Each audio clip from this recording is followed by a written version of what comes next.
In your remarks, you were talking about the importance of finance for programs like the Heart and Stroke Foundation. You talk about the diabetes and the serious problem we've got out of the lifestyle decisions that are being made. Can you address that vis-a-vis your input? Well, I guess I say the trust input in seeing the Heart and Stroke Foundation meet its program.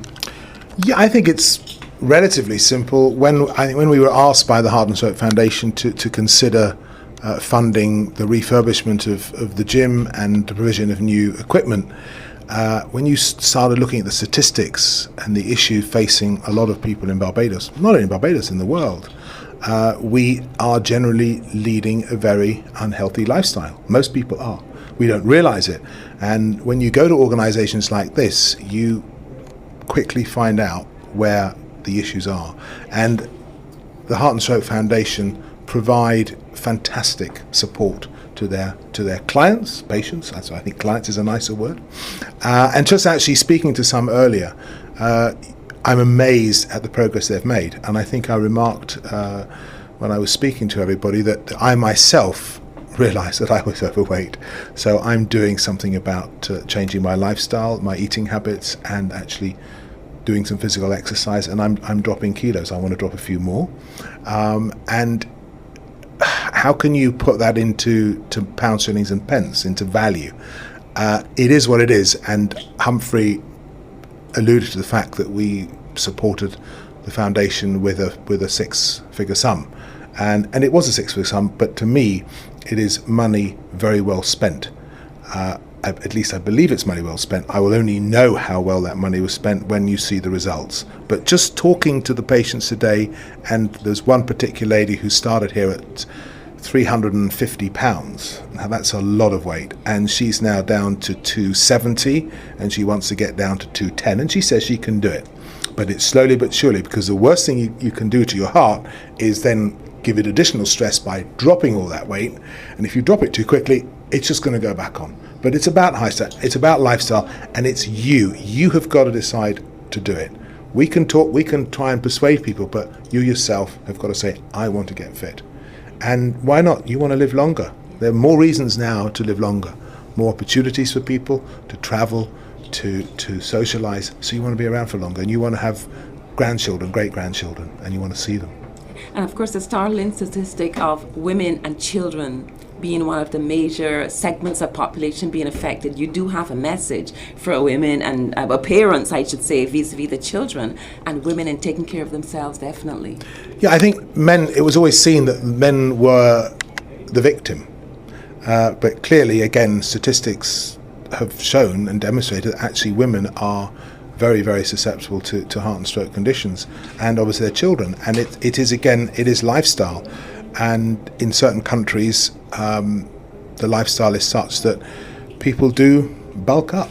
And on Saturday, I was delighted to address an audience when the Prime Minister opened the Maria Holder Diabetes Centre for the Caribbean.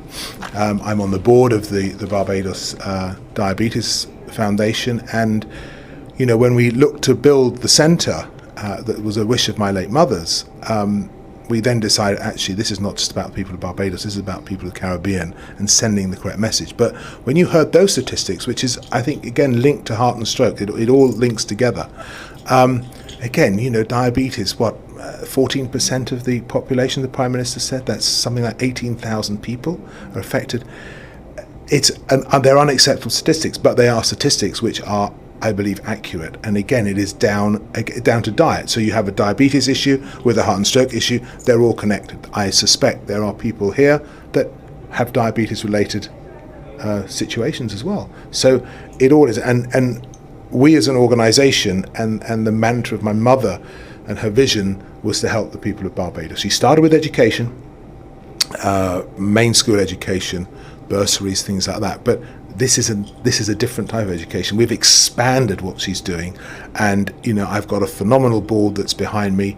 I'm indebted to my brother-in-law Chester. He's just been a brick in all of this, and my project management team are fabulous, and we're out there. We're looking for projects. We invite Barbadians to come up with initiatives, we invite organisations to come to us and tell us what they're doing. And if they need help, times are hard now. If they need help, we will do our utmost to help them. We're here for the people of Barbados. I love this country. I'm a Bayesian in inverted commas. I'm settled here. I have a lovely home here. I have a really feel-good factor about what I'm doing in Barbados. And whilst Barbados gives me the luxury of a lovely environment, lovely weather, everything that goes with it, I want to give back. And my board wants to give back and sort of say thank you, Barbados. So we're here to help, and come and find us. Can you tell us how the nursery program with the government is going? What's on the horizon in that project? The nursery school program. Oh, we're really going off. We're really going off piece here. I know. We grab you. No, it's fine. It's fine. Well, the first school that was built in Sharon, so that's about 2 years ago now. The first Maria Holder Nursery School. It's up and running. It's literally oversubscribed.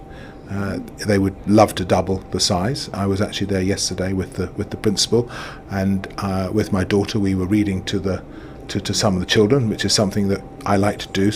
Sort of go there and see these kids. They are our future. I don't like talking until the ink is dry, but it's pretty dry. We have the understanding of a memorandum of understanding with the government. The Prime Minister and his ministry are very keen on this, but we have agreed in principle to build for the government another 6 nursery schools. The government have identified where in Barbados they are needed. Please don't ask me the areas, but there's some in Christchurch, there's one in St James, there's one certainly further up the island, and they believe that with the creation of those schools we hope to build 2 a year for the next 3 years, so 6 in total, and they will house, I think the smallest one will be the conversion of the police station on Holders Hill. So we're constrained by the site there, the size of the site, so that I suspect will only house maybe 80, 90 pupils, but we are looking to build at least 2 that will house about 160, 170 pupils. We've got a great design team, great professional team behind us, and I think what is different with what we're doing, and government have accepted this, we are actually going to do the whole program. We're going to build it. We're going to be in charge of the building process. And very forward thinking, that the government really appreciate our design. But again, I think that is the biggest mission for the Maria Holder Memorial Trust, is to have have the ability for every nursery school child to be able to have access to education. And to quote my mum, without education you have nothing. And that is so true. That is so true. So we've got to give hope to the kids